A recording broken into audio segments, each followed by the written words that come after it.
I was the one. It was me who, in a fit of what I called intellectual clarity, smashed the small statue of Mary in the sacristy. I looked at that simple figure of painted plaster, the one Sister Agnes tended to with such a quiet, maddening love, and I saw an idol. I saw a distraction, a theological error that was leading good, simple people away from the pure, unvarnished truth of the gospel. And when I brought it down upon the cold stone floor, the crack that echoed in the silence of the church was, to my mind, the sound of reason finally triumphing over superstition. It was the sound of a necessary righteous act, a sound I convinced myself was pleasing to God. My name is Thomas, and I am a priest. I have been for most of my 58 years on this earth. Faith, for me, was never a matter of feelings or mystical experiences. It was a fortress. A fortress built of logic, sound doctrine, and the unshakable writings of the Church Fathers. I could quote Aquinas on the nature of grace and Augustine on the problem of evil. My library was my sanctuary, and the syllogism was my prayer. I grew up in a home where God was a respected, if distant figure, a divine architect who had set the universe in motion and left a very detailed instruction manual. My father was an engineer, my mother a teacher. We valued order, reason, and provable facts. There was little room for what my father called sentimental nonsense.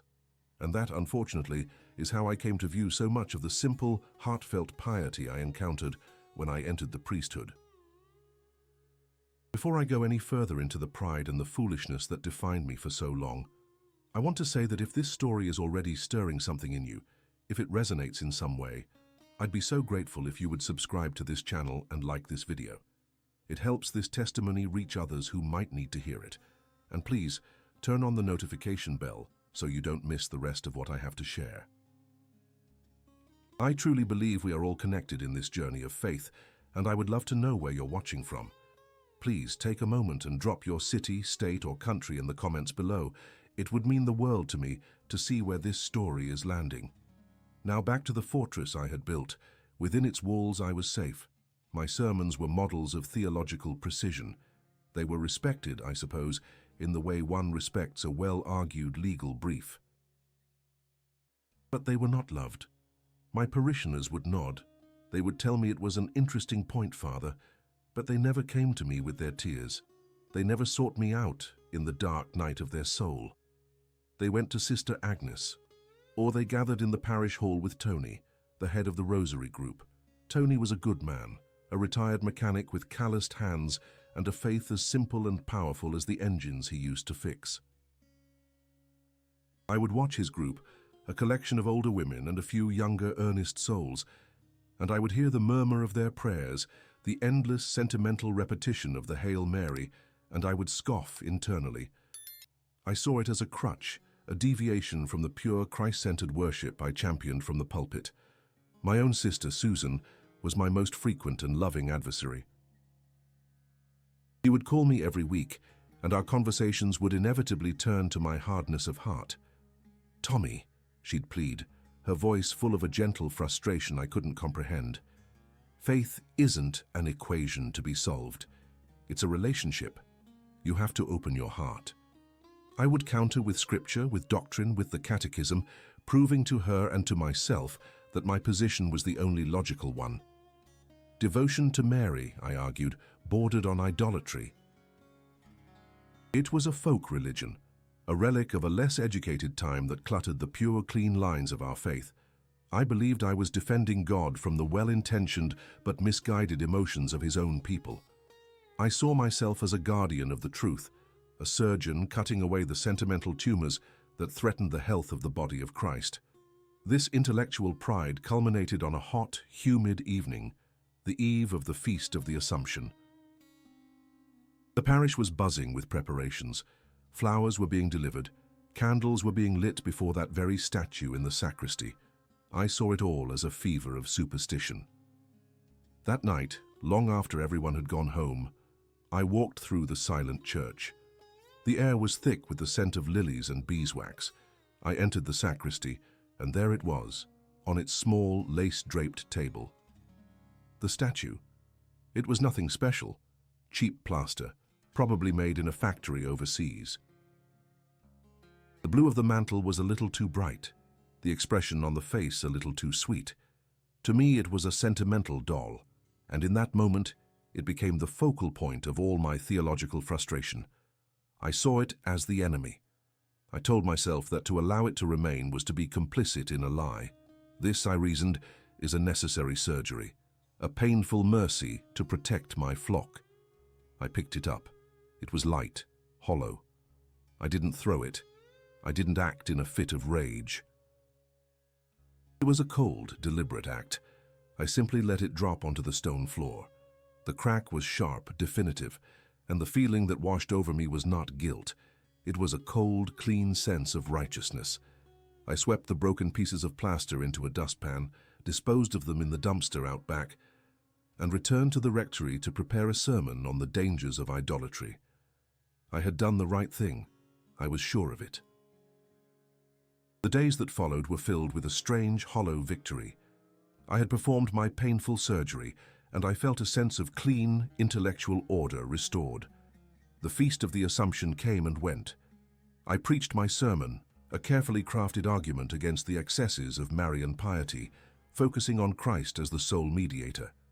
It was theologically sound, impeccably reasoned, and as cold as the stone floor where the statue had met its end. Sister Agnes was quiet, her eyes holding a deep, unreadable sadness that I dismissed as simple grief for a broken trinket. Tony, from the Rosary group, gave me a wide berth, a look of confusion and hurt on his face. I told myself it was for their own good. They were like children who needed to have a dangerous toy taken away. They would thank me for it later, once their emotions settled, and they could appreciate the purity of the doctrine I was protecting. I felt no remorse. I felt only the quiet satisfaction of a job well done. I was a shepherd, protecting his flock from a sweet-tasting poison. About a week later, I had to drive to a neighboring diocese for a meeting about parish finances. It was a tedious, numbers-driven affair that suited my temperament perfectly. The drive back was late. The sun had long since set, and a thin, persistent drizzle had started, slicking the asphalt of the old country highway. The road was a dark ribbon winding through miles of farmland and dense woods, the kind of road where you can drive for 10 minutes without seeing another pair of headlights. I had the radio on low, some classical station playing a somber cello piece. My mind was still on spreadsheets and budget projections. I was in my fortress, comfortable and in control. The world outside the windshield was just a series of predictable inputs. The curve of the road, the rhythmic sweep of the wipers, the steady hum of the engine. It was all orderly. It was all as it should be. And then, in a split second, it wasn't. A dark shape, massive and immediate, exploded from the trees to my right. A deer, a full-grown buck, its eyes wide and terrified in the sudden glare of my headlights. There was no time to think, no time to reason or calculate. There was only the primal, instinctive slam on the brakes. The tires screamed on the wet pavement, a sound of pure mechanical panic. The car skewed sideways, and the world became a violent, incomprehensible blur of spinning trees and streaking blacktop. The impact wasn't with the deer. The car left the road and the passenger side slammed into a massive oak tree that had stood by that road for 100 years. The sound was a deafening, final crunch of metal and glass.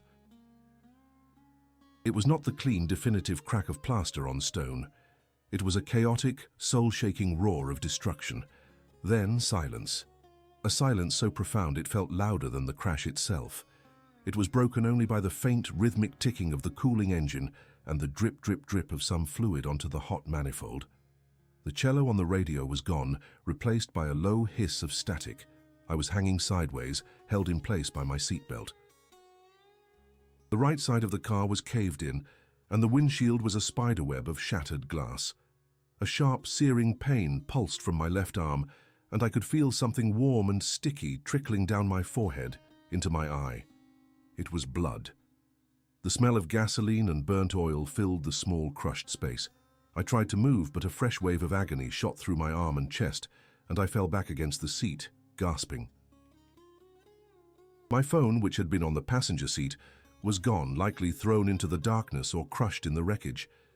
I was alone, utterly and completely alone, on a dark, wet road, miles from anywhere. And in that moment, my fortress crumbled. My intellect, my theology, my carefully constructed arguments, they were all useless. They couldn't set a broken bone. They couldn't call for help. They couldn't stop the bleeding. For the first time in my adult life, I was not in control. I was helpless, broken, and trapped. I did what a priest is supposed to do. I tried to pray. I closed my eyes, ignoring the stinging blood, and tried to form the words. Pater Noster, quies in caelis. The words were ash in my mouth. They were just sounds, empty syllables I had memorized as a child. I tried a psalm. The Lord is my shepherd. But there was no shepherd here. There was only the cold, indifferent darkness and the relentless pain. I tried to reason with God, to call upon the divine Logos, the ultimate source of order and reason I had dedicated my life to. But all I found was a terrifying, crushing silence. The God of my books was not in this car with me. The God of my syllogisms offered no comfort. A new feeling, one I hadn't truly felt since I was a small child, began to creep in, cold and suffocating. It was fear. Not an intellectual concern, but a raw animal terror. The fear of dying here alone. The fear that no one would find me until morning. The fear that this was it. A meaningless, absurd end in a ditch on the side of the road. My life's work, my defense of doctrinal purity, my pride, it all amounted to this. A broken man in a broken car, bleeding in the dark, calling out to a God who wasn't answering. The cold of the night seeped through the shattered window, and for the first time it felt like the cold was coming from inside me. As I lay there, I realized my entire life was built on sand. It's a terrifying place to be. If you've ever felt that kind of emptiness, or if this story is touching you, please let me know by hitting the like button, and make sure you've turned on notifications, because what happened next in that darkness, well, it changed everything. The minutes stretched into an eternity, each one a small lifetime of pain and chilling clarity. I drifted in and out of consciousness, a pendulum swinging between the sharp reality of my predicament and a hazy grey fog. In the lucid moments, my mind, that well-oiled machine of logic and reason, did what it always did. It analyzed. It catalogued the data. Left arm, likely broken in multiple places. Ribs, a sharp, stabbing pain with every shallow breath, suggesting fractures. Head wound, still bleeding. The slow, steady drip, a morbid metronome counting down my time. Conclusion: my situation was dire. The probability of another car passing on this road before dawn was low. The probability of my surviving until then was uncertain. My fortress of intellect had become my tomb, and its final act was to write my own obituary. I began to shiver, a deep, uncontrollable quaking that had nothing to do with the night air. It was the shudder of a system shutting down. Hope, a concept I had often preached about in abstract terms, was now a foreign country I couldn't find on any map. I was going to die here, alone. The last act of Father Thomas, the great defender of pure doctrine, would be to bleed out in a ditch because of a deer. The irony was so bitter, so profound, it almost made me want to laugh, but the pain in my ribs stole the breath. And in that final, desolate acceptance, a new prayer formed on my lips. It wasn't from a book. It wasn't a memorized formula. It was a single, whispered word. A surrender. Help. And that's when it happened. It didn't start with a sound or a flash. It started with a feeling, a stillness. The relentless throbbing in my arm and chest didn't vanish, but it seemed to recede, as if it were happening to someone else in a distant room. The cold, damp air in the car began to feel warm, not the heat of an engine, but a gentle, living warmth, like a blanket being draped over my shoulders. My eyes fluttered open. The darkness inside the car was no longer absolute. A soft blue light was beginning to glow. It wasn't coming from anywhere, not from the dashboard, not from outside. It was simply there. It coalesced in the crushed space where the passenger seat used to be, a gentle, pulsing luminescence, the exact color of a summer sky at dusk. The color of the mantle on the statue I had destroyed. My rational mind screamed, "Hypoxia. Blood loss. You're hallucinating. This is a trick of a dying brain." But the peace that flooded my soul was more real than the pain in my bones. It was a peace that defied logic, a peace that, as the scriptures say, surpasses all understanding. I had read those words 1,000 times. I had preached on them, but I had never known them. Not until that moment. The light didn't speak, but I heard a message clearer than any voice. It wasn't a condemnation, it wasn't an "I told you so." It was a feeling, an infusion of pure, unconditional love, and a sorrow so profound it felt ancient. It was the sorrow of a mother watching her child suffer, even when that suffering was self-inflicted. And in the glow of that impossible blue light, I saw myself. I saw the pride, the cold, hard arrogance. I saw my hand letting go of that statue, not in a fit of passion, but in a calculated act of intellectual contempt. I saw the hurt in Sister Agnes's eyes, the confusion on Tony's face. I saw my own sister, Susan, pleading with me on the phone to just open my heart. And the fortress didn't just crumble, it was washed away in a flood of tears. A sob ripped from my chest, a raw, ragged sound I hadn't made since I was a boy. The tears streamed down my face, mixing with the blood, washing it away. They were tears of shame, yes, a shame so deep it felt like it was dissolving my very bones, but they were also tears of relief. The relief of a lost child who, after screaming for a parent in the darkness, finally feels a gentle hand take his own. I was known. I was seen.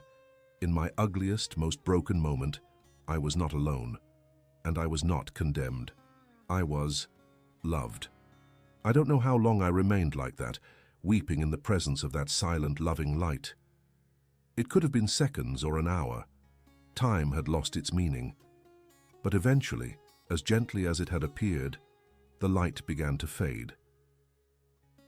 The warmth receded, and the cold, sharp edges of my reality returned. The pain in my arm, the ache in my ribs, they were all still there. But I was different. The terror was gone, replaced by a strange, calm certainty. I was still going to die, I thought. But it was all right. I would not die alone. And then I heard another sound. It was not the ticking of the engine or the drip of the fluid. It was the crunch of gravel under heavy tires. A pair of headlights cut through the drizzle, sweeping across the woods and illuminating the mangled wreck of my car. A large truck was slowing down, its air brakes hissing in the night. A door opened, and a man's silhouette was framed in the light. He ran towards me, his voice thick with concern. "Oh my God, hang on, Father, hang on, I'm calling for help right now." I must have blacked out then, because the next thing I knew, I was looking up at the face of a paramedic. As they were carefully cutting me out of the car, my eyes focused on the rearview mirror of the truck that had stopped. Dangling from it, swaying gently in the flashing red and blue lights of the ambulance, was a simple wooden rosary. That moment, in the wreckage, was when my life truly began. The journey from that ditch was more than just a ride in an ambulance. It was the start of a path I never could have imagined. If you've ever felt completely lost and then somehow found, I hope you'll continue on this journey with me. Please take a moment to like this video and be sure to turn on your notifications, because what came after the rescue, the confession, the healing, the rebuilding, was the hardest and most beautiful part of all. My first few days in the hospital were a blur of white ceilings, antiseptic smells, and the quiet, competent murmur of nurses. My body was a landscape of pain, a cast on my left arm from wrist to shoulder, my ribs taped so tightly that every breath was a negotiation, and a row of neat black stitches above my right eye. The doctors were excellent. They spoke in calm, rational terms. They explained the concussion, the effects of shock and blood loss on the brain. They used words like trauma-induced phenomena and sensory distortion. And I clung to those words like a drowning man to a piece of driftwood. It was a language I understood. It was logical. It was safe. The blue light, the warmth, the overwhelming sense of a loving presence. It was a hallucination, a textbook case. My mind, in its moment of extreme distress, had simply created a comforting illusion to shield itself from the terror of imminent death. Case closed. My fortress of reason, though battered, could be rebuilt on this solid foundation of medical science. But at night, when the morphine dripped slowly into my veins and the hospital fell into a hushed silence, the explanations would crumble. The memory was too real. A hallucination is a phantom, a wisp of smoke. This was not smoke, it was solid. It was more real than the bed I was lying in. I could still feel the warmth on my skin. I could still feel the weight of that maternal sorrow, that unconditional love. I would lie awake for hours, my mind racing, constructing arguments and counter-arguments. It was the impact, my inner logician would insist. The sudden deceleration caused a surge of neurochemicals. But then another voice, a quieter, deeper part of me, would whisper, "And the peace? Can you explain the peace? Can you explain how, in the face of certain death, all your fear was taken away?" I had no answer. I, Father Thomas, the man with an answer for everything, was silenced by a feeling. My sister Susan came to visit every day. She didn't say, "I told you so." She just sat with me, held my good hand, and sometimes read from the Psalms. On the third day, she brought a small bouquet of flowers a parishioner had sent. They were white roses. The moment she set them on the bedside table, the room filled with their scent. It was a beautiful, fresh fragrance, but for me, it was something more. It was a key, unlocking the memory of the church on the eve of the Assumption, the air thick with the scent of lilies and beeswax just before I committed my act of cold, calculated sacrilege. The smell of the roses mingled in my mind with the phantom scent of those lilies, and a wave of shame so powerful washed over me that I had to turn my face to the wall. It was the shame of a vandal, a thief. I hadn't just broken a plaster statue.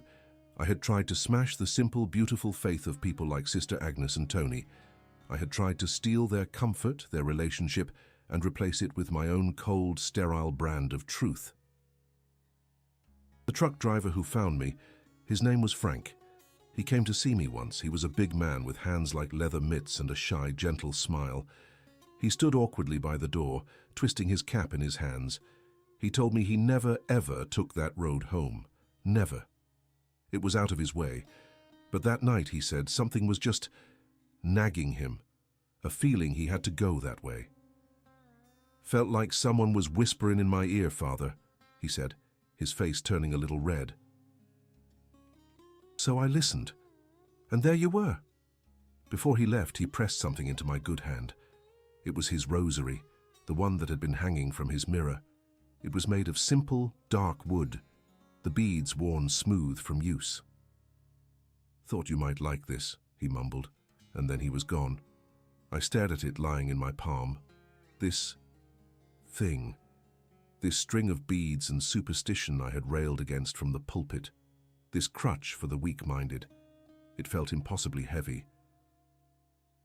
It felt like an accusation, a coincidence, a nagging feeling. A man takes a different road for the first time in years and finds me just in time. My fortress of logic was being dismantled, stone by stone.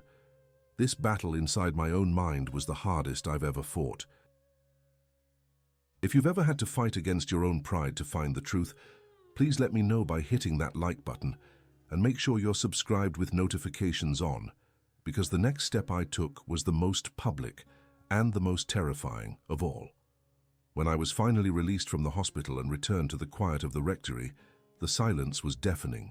My books, my beloved companions, now seemed like strangers. Their intricate arguments and theological certainties offered no comfort. They couldn't explain the blue light. They couldn't explain Frank's detour. They couldn't explain the peace. One evening, unable to bear the silence any longer, I walked into my study and saw the wooden rosary Frank had given me, lying on my desk where I had tossed it. I looked at it for a long time. It was an emblem of everything I had despised. It represented a faith of feelings, not facts, of repetition, not reason. And yet, it was the faith of the man who saved my life. It was the faith of Sister Agnes, whose quiet love I had scorned. It was the faith of my own sister, who had never given up on me. With a hand that trembled slightly, I picked it up. The wood was warm, almost alive in my palm. I sat down in my chair, the one where I had prepared so many of my precise, passionless sermons, and I did something my pride would have never allowed before. I closed my eyes, and I began to pray. Not with my mind, but with my fingers. I fumbled with the beads, the movements awkward and unfamiliar. I began the words, my voice a dry whisper in the room. Hail Mary, full of grace. My mind immediately rebelled. This is pointless. You're just repeating words. This isn't prayer, it's an incantation. I almost stopped. The old me, the proud, rational Thomas, was screaming in protest, but I pushed on, forcing the words out. I remembered the crash, the terror, the utter helplessness, and then I remembered the light, the love, the peace. I held on to that memory like a man clinging to a life raft. I let it be my anchor as I moved from one bead to the next. Be blessed art thou among women, and slowly, painstakingly, something began to shift. The words were no longer just sounds. They became a rhythm, a current, a quiet river pulling me away from the barren shore of my intellect. By the time I reached the third decade, the tears started. They weren't the hot tears of shame from the hospital or the ragged sobs of terror in the car. They were quiet tears of surrender. The fortress was gone. The walls were down. And I was just a man, a broken man, holding a string of wooden beads in the dark, finally learning how to pray. That solitary prayer in my study, with Frank's worn wooden rosary in my hand, was the beginning. But a conversion that happens in private must eventually face the light of day. And in a small parish, the light can be very bright indeed. The story began to trickle out, not from me at first, but from the whispers that follow any dramatic event. People knew about the accident. They saw the cast on my arm, the stitches on my face. They saw a change in me they couldn't quite name. I was quieter. I stopped offering sharp theological corrections in casual conversation, and when I began, tentatively at first, to sit in the back pew during Tony's weekly rosary group, the whispers turned into a low roar. The reactions were a mirror of the world's heart. My sister Susan, of course, wept with a joy so pure it was almost painful to witness. She didn't need details. She saw the answer to a lifetime of prayers in my eyes. Sister Agnes simply came to the rectory one afternoon, placed a cup of tea in my hands, and said, "It's good to have you back, Thomas," as if I had returned from a long and pointless journey. But for many, especially those who had admired my intellectual rigor, my transformation was a scandal. "Father, you suffered a severe trauma," one of the parish council members, a lawyer, told me with clinical concern. "The mind plays tricks. It's a well-documented psychological phenomenon." Another parishioner, a university professor, cornered me after Mass armed with articles about near-death experiences and oxygen deprivation to the brain. They were trying to help in their own way. They were trying to give me back my old fortress, to rebuild the walls they had once found so impressive. Others were less charitable. I heard the snickers. "Father Thomas has gone mystical on us." I overheard two women in the parking lot. "They say he's seeing things now. It's a shame. He used to be so sharp." The most painful rejection came from a young seminarian I had been mentoring, a brilliant young man who saw in me what I used to see in myself. He looked at me with a mixture of pity and contempt. "Father," he said, his voice laced with the arrogance of youth, "we must guard against sentimentalism. Our faith is built on reason and revelation, not on feelings or roadside apparitions." He was quoting my own words back to me. Each argument, each piece of rational doubt, was a stone from my own crumbled fortress being thrown at my new, fragile heart. In the past, I would have engaged. I would have demolished their arguments with logic, with scripture, with Aquinas. But I had no interest in fighting that war anymore. My only response, when they pushed, was a quiet and simple statement. I can't explain it to you. I can only tell you that in the moment I was most broken, I was met with a love that was more real than the metal crushing my bones. It was the most real experience of my life. My new community was not built of intellectuals, but of the very people I had once dismissed. It was Tony and his rosary group. I started not just attending, but praying with them. At first my fingers fumbled on the beads, my mind still rebelling against the repetition. But I watched them. I watched the peace on their faces. I saw how this simple rhythm of prayer was an anchor for their souls in the storms of their lives. A cancer diagnosis, a wayward child, the loneliness of old age. I began to see that this wasn't an empty incantation. It was a conversation. It was holding a mother's hand while you talked to her son. The symbols I had rejected began to glow with meaning. The statues weren't idols, they were reminders, family portraits of the saints who cheer us on. The candles weren't superstition, they were small, hopeful flames of prayer against the darkness. I had spent my life studying the map of the faith, and I had completely missed the beauty of the landscape. The culmination of this quiet revolution in my soul came a few months later, on a perfectly ordinary Sunday. I knew what I had to do.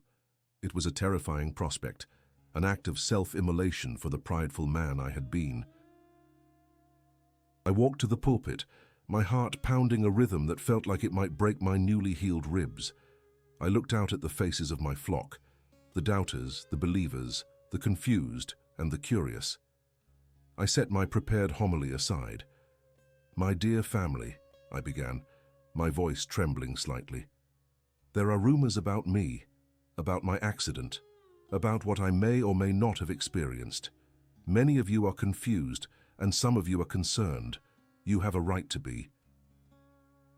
But today I'm not here to talk about that. I'm here to make a confession." A hush fell over the church.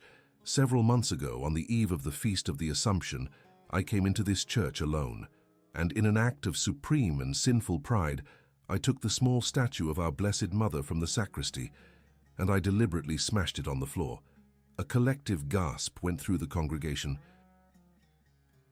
I could see Sister Agnes's face, her eyes wide with a pain that was not for the statue, but for me. I looked directly at her, and at Tony. I did this because I was arrogant. I believed my intellect, my books, and my theology made me superior. I saw your simple, beautiful faith as an error to be corrected. I saw your love as a sentiment to be dismissed. I scorned your rosaries, I disdained your devotions, and in doing so, I scorned you. And for this, from the bottom of my broken heart, I am sorry. I ask for your forgiveness. Tears were now streaming down my face, but I did not wipe them away. And I tell you this today, I continued, my voice growing stronger, because I need you to know the depth of God's mercy. For days after my act of destruction, I felt nothing but a cold, self-righteous satisfaction. And then, I found myself bleeding and trapped in a car on a dark road, utterly alone, with a faith so weak it could offer me no comfort. In the moment of my deepest despair, when my brilliant mind was useless, I was shown a mercy I did not deserve. I was given a love that I had actively rejected. The very mother whose image I had shattered reached into my darkness and held my heart until help arrived. What I had tried to cast out of this church was precisely what God sent to save me from myself. I paused, letting the words settle. I am not here to tell you that you must have visions. I am here to tell you that faith is not a fortress to protect us from the world. It is an open door to a love that is wider than our minds can comprehend.